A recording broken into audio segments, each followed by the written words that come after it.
వెళ్తున్నారో ఎక్కడికి వెళ్తున్నారో అర్థం కావట్లేదే. ఎలా ప్రాబ్లం సాల్వ్ చేస్తానంది లక్ష్మి? ఫ్యాక్టరీకి వెళ్తేనే మనకి ఏ విషయమో తెలుస్తుంది.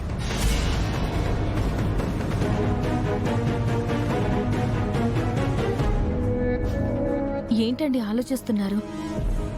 సమ్మె గురించేనా? కాదు, వీళ్ళమ్మ గురించి.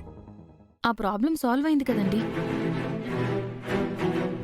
ఇక జాను జన్మలో ఆ పొలం అమ్మలేదు కదా. అది కాదు లక్ష్మి, మీ తాతయ్య రాసిన వీల్నామా గురించి నీకు ముందే తెలుసు కదా. మరి మొదటే జానుతో వీల్నామా గురించి నువ్వెందుకు చెప్పలేదు?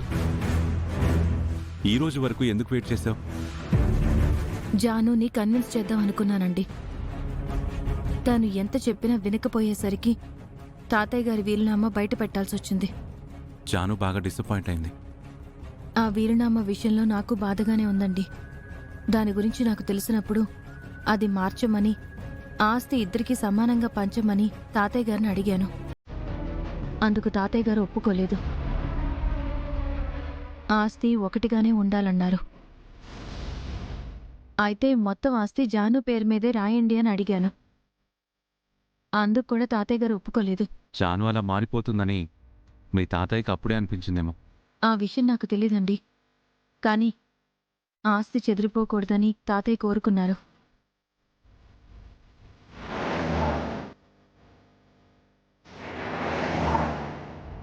ఈరోజు ఆ వీలునామా వల్ల జాను తాత్కాలికంగా బాధపడొచ్చు. కాని తాతయ్య ఆత్మ శాంతిస్తుంది. ఏదో రోజు జాను రియలైజ్ అవుతుందండి. అదే నేను అనుకుంటున్నాను. జాను మొదటి నుంచి ఇలా లేదు. పిన్ని కారణంగా ఇన్ఫ్లుయెన్స్ అయింది. మధ్యలో వచ్చిన మార్పు మధ్యలోనే పోతుంది. జాను మళ్ళీ మంచిగా మారుతుంది. మారకపోతే నువ్వు మార్చేస్తావు కదా. నా మీద మీకు అంత నమ్మకమా? ఇప్పుడిప్పుడే నువ్వేంటో తెలుసుకుంటున్నాను లక్ష్మి. మా అమ్మా నాన్న నిన్నెందుకు అంతలా నమ్మారో నాకు కొద్దిగా అర్థమవుతుంది. అంటే ఇదివరకు నా గురించి మీకేమీ తెలీదా? నాకు తెలిసిన ఆ లక్ష్మి వేరు, ఇప్పుడు నేను తెలుసుకుంటున్నా ఈ లక్ష్మి వేరు. నేనప్పుడు ఇప్పుడు ఒకేలా ఉన్నానండి. అయితే నేను మారుతున్నానేమో. సరే, పొలం ప్రాబ్లం అయితే వీలునామాతో క్లియర్ చేశావు. మరి ఫ్యాక్టరీ ప్రాబ్లం ఎలా సాల్వ్ చేస్తావు? మీరు చెప్పండి, ఏం చేస్తే బాగుంటుంది? నీ దగ్గర ఇంకేదో ఐడియా ఉంటుంది కదా. నేనేం చేయాలనుకుంటున్నానో అది నీతో చెప్పను లక్ష్మి. నేనే చేస్తాను. చెప్పండి. ఇప్పుడంటే నేను చైర్మన్ని. ఇదివరకు మీరే కదా చైర్మన్.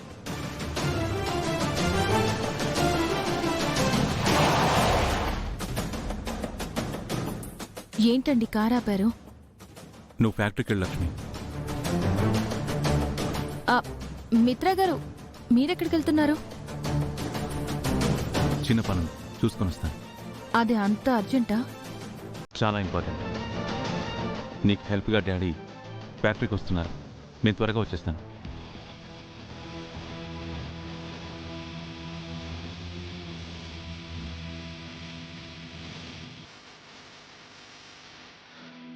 మేడంని ఫ్యాక్టరీ దగ్గర దింపే.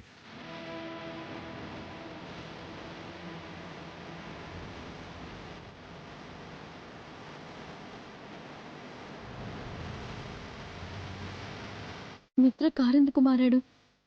ఎక్కడికి వెళ్తున్నారు?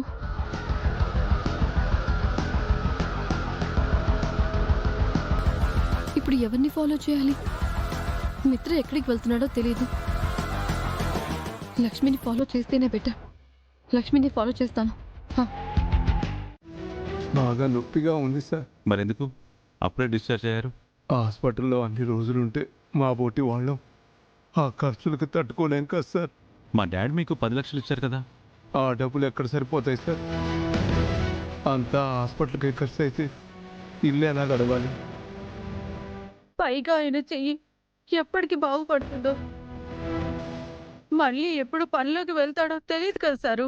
అందుకేనమ్మా మీ వారు త్వరగా కోలుకుని ఫ్యాక్టరీకి రావాలని మంచి డాక్టర్ని తీసుకొచ్చాను. ఈయన చెయ్యిని త్వరగా క్యూర్ చేస్తారు. డాక్టర్ గారు, మీరు ట్రీట్మెంట్ స్టార్ట్ చేయండి. మళ్ళీ ట్రీట్మెంటా? కంగారు పడకండి. ఈ ట్రీట్మెంట్ ఖర్చంతా నాదే. ఓ క్యాండిల్ వెలిగించి తీసుకురామ్మా. అలాగే సారు.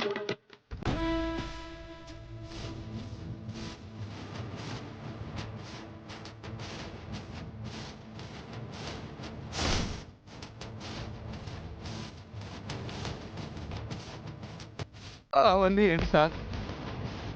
ఆక్యుపంక్చర్ ట్రీట్మెంట్ అని డాక్టర్ గారు వీటితోనే మీ చేయికి ట్రీట్మెంట్ చేస్తారు. సార్ మీరు కొంచెం తప్పుకోండి. ప్లీజ్.